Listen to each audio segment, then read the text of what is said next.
Hello, my name is Seth Allen, Online Instruction Librarian for King University Libraries. In this tutorial I want to show you how to use the PubMed database. PubMed database is a database with over 3 million journal articles. It is created and it's indexed by the National Library of Medicine.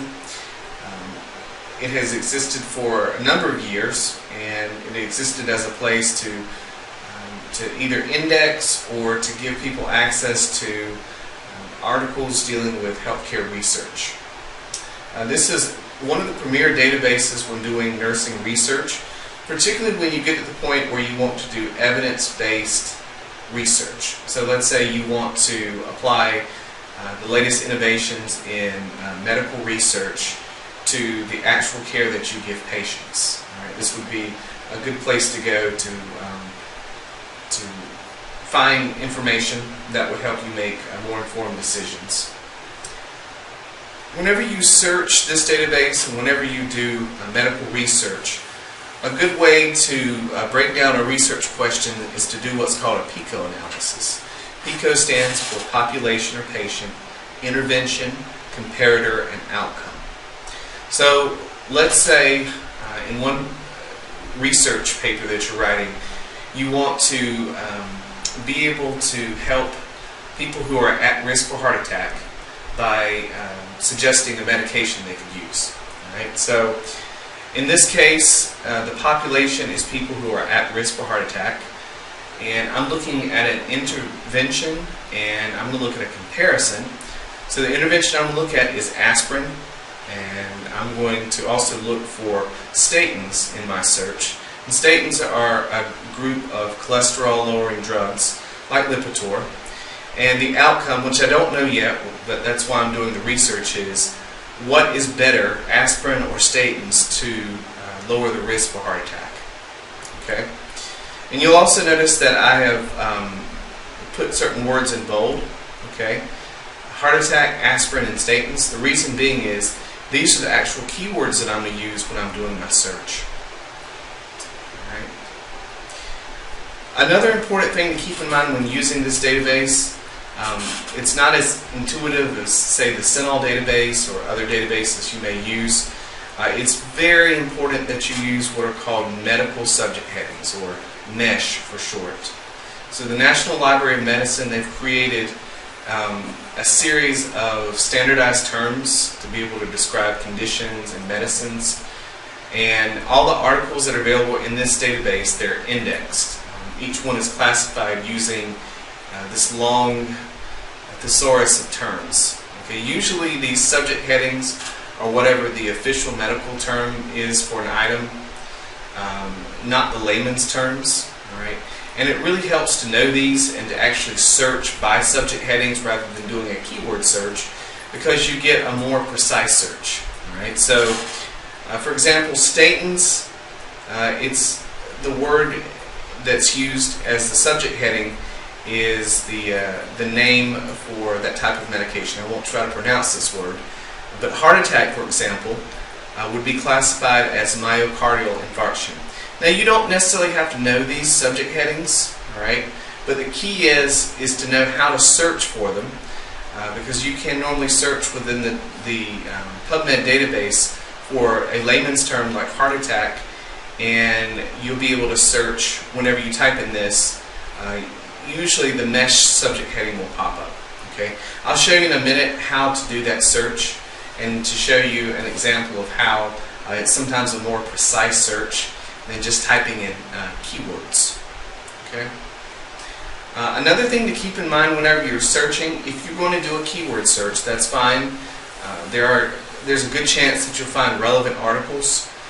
Keep in mind that you can do what's called a Boolean search, and a Boolean search is where you connect your keywords using and, or not.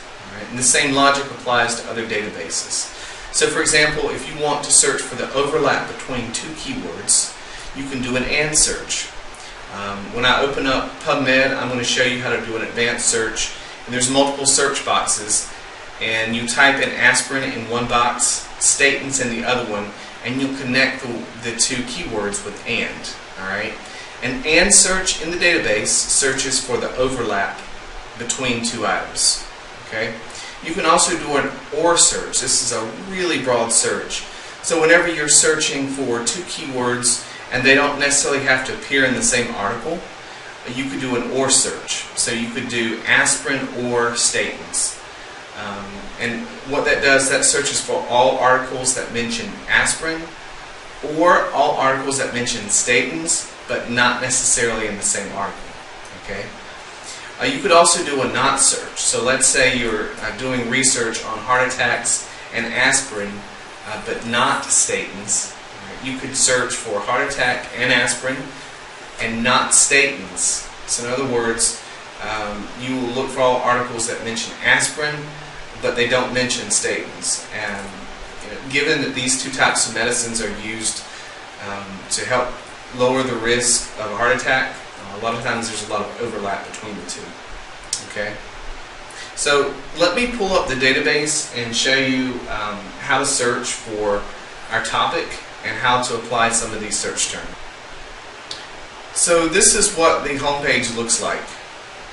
Alright, let's say you want to do an advanced search where you're typing in multiple keywords. The best thing to do if you have multiple keywords that you're searching for is to click on Advanced. Alright, and now you can begin entering those keywords. With the search that I was looking for earlier, I'm going to search for three things, so I'm going to need 3 boxes. Click on the plus sign here and you can add as many boxes as you like. Let's say I'm doing a research here and I'm looking at heart attack, and I'm going to type in aspirin, and I'm going to type in statins. Now I'm going to press search. Okay. Alright, so when I search for this, I get 495 results here. Okay. If I want to read the article, I'll click on the title and look for a full text link. Sometimes you'll see a PDF. I see there's a full text link here, so I can click on this. Now I can read the entire article. Okay. You'll notice that when you search, you'll see on the right hand side here the search details, and there's a box here that shows you, it says mesh terms. So what PubMed did is they actually mapped heart attack to myocardial infarction. Okay. For most words, a keyword search works fine. Okay. But again, for a more precise search, it's good just to start from the mesh subject headings. Okay. Let me pull that up. What you're going to do is you want to go from PubMed here in the drop-down menu, and you want to go to All, and you want to look up Mesh. Okay. And this is where you can search for layman's terms and find out like what the official subject heading is. Okay. So I'm going to type in heart attack. And now I'm going to press search. Like I said, it automatically maps it to the official subject heading. Okay. And now I have options within it.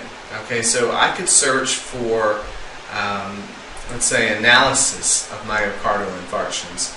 I have all these subheadings here that I can choose from. Okay, so let's say I wanted to do research, like I said, on aspirin or statins. There's a button here that says drug therapy. I'm going to click on drug therapy, alright, and then on the right hand side where it says PubMed Search Builder, I'm going to click on Add to Search, okay, and now I'm going to press Search PubMed. Alright, and now I get all the articles that deal with drug therapy and heart attacks. Okay. From this screen here, you want to make sure that it's sorted by publishing date. If it's not, you want to go ahead and change that. That way you'll see the most recent articles published first. Okay. Sometimes with the search results, you'll see results by year. You can click on a certain year like 1997, and it shows you the 599 articles about this particular topic that was published that year. Okay. Also within this database you can create your own profile. I've created a profile, and what that allows you to do is it allows you to create folders to save articles that you find here. You can also set up what's called an RSS feed, and you can do a search like myocardial infarction and drug therapy. And whenever new articles are added to the database, you can create an RSS search so that it automatically emails you the new articles. Okay, so if you're getting really in depth with research and there's a particular topic that you're very interested in, it may be helpful to set up what's called an RSS search. So when you sign in up here, click on My NCBI to get started. You have an option to set up an RSS feed. Okay, so let's say you're looking for a particular article or you're looking for a particular author. You can't find it in PubMed database. All right. We have a service on the library homepage where you can go and you can search and see what databases we have and what articles. Okay. So let's say your professor has assigned you to read an article from the West African Journal of Nursing. You're not sure what database it's in, whether it's in PubMed or CINAHL or another database. What you'll need to do is go to our library homepage, library.king.edu. On the homepage, you want to click on the Journal Finder tab, okay, and then you want to type in the title of the journal. Press search. Okay, then it shows you the title of the journal, and it shows CINAHL Complete 2007 to present. So if that article's been published in 2007 or since then, you should be able to click on CINAHL Complete and it will take you to the journal. Alright. If there's a particular journal that's not available through our library, you can request it. So, alright, interlibrary loan is a way to get an article that we don't subscribe to. So we have relationships with other libraries, and we can get the article to you in 3 to 5 business days. You're going to click on interlibrary loan, right, and then you want to fill out this form here. And if you have any questions about how to use PubMed, if there's a particular search you're looking for and you're not able to find articles, please contact me, Mike. I hope this helps you in using the PubMed database and how to search the journal finder. Thanks for watching.